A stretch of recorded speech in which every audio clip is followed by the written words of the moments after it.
Hello मैत्रिणींनो, आज आपण बनवणार आहोत पनीर चिली. त्यासाठी लाल मिरची पावडरची स्लरी करून घेऊ. नंतर याच्यामध्ये पनीरचे काप, कॉर्नफ्लावर, काळी मिरी पावडर आणि चवीनुसार मीठ टाकून घ्या.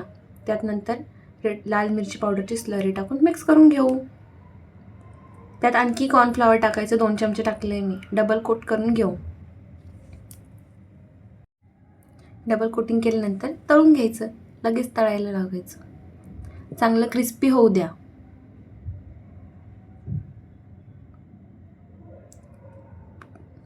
क्रिस्पी झाले की नंतर फोडणीसाठी कढईमध्ये तेल घेऊ.